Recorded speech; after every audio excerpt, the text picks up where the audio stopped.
Сәлем достар, бүгін сіздермен жұмсақ әрі дәмді бауырсақ дайындайтын боламыз. Соңына дейін менімен бірге болыңыздар. Ең алдымен жылы сүтімізді аламыз.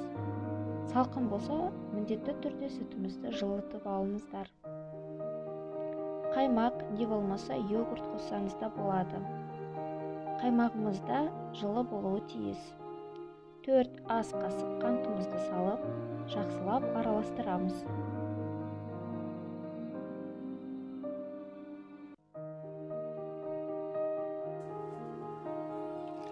мл сұйық майымызды құйып, тұз саламыз және 1-1,5 ас қасық дрожжысын салып жақсылап араластырып, 10-15 минутқа жауып қоямыз. 15 минуттан кейін аштығымызды ашып, оның үстіне ұнымызды електен өткізіп саламыз. Қамырымызды жақсылап ереп алып, 1 сағатқа жылы жерге бетін жауып қоямыз.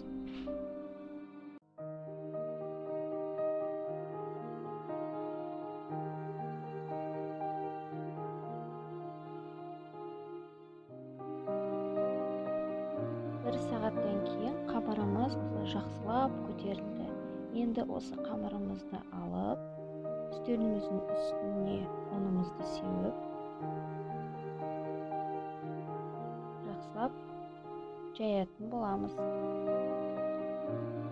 Формасы міндетті түрде дөңгелек емес, өзіңіздердің қалауларыңыз бойынша ромбик 4 бұрыш қылып кессеңіздер де болады.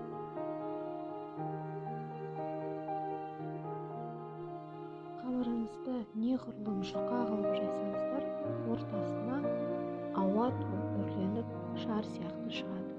Ал егер ортасында қамырлы болсын десеңіздер, қалыңдау етіп жаямыз.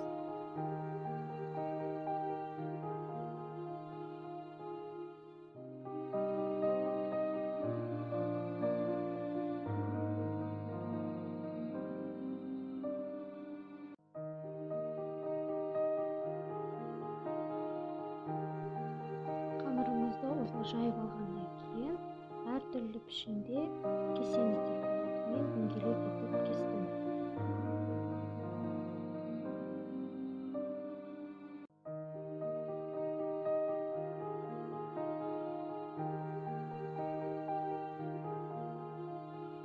Майымыз қызығанша қамырымызды 5-10 минутқа қойып қоямыз.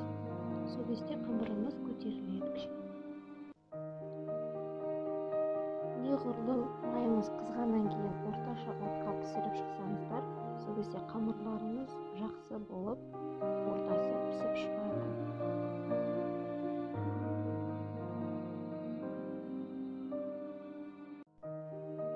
Мен жартылай күнбағыс майын, жартылай көреміз жырды пайдаланамын.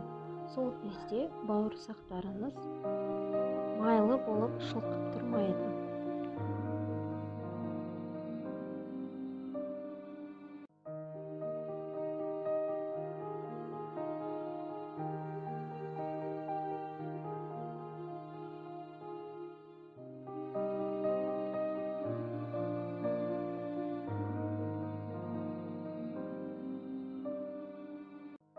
Бауырсақтарымызды пісіріп алғаннан кейін, оны осындай салфеткаға не болмаса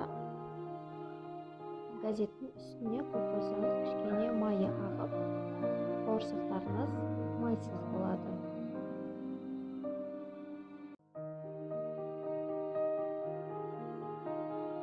Міне бауырсақтарыңыз осындай жұмсақ әрі дәмді болып шығады. Жасап көріңіздер, астарыңыз дәмді болсын. Сіздермен бірге болған Әйгерім. Соңына дейін көргендеріңіз үшін рахмет.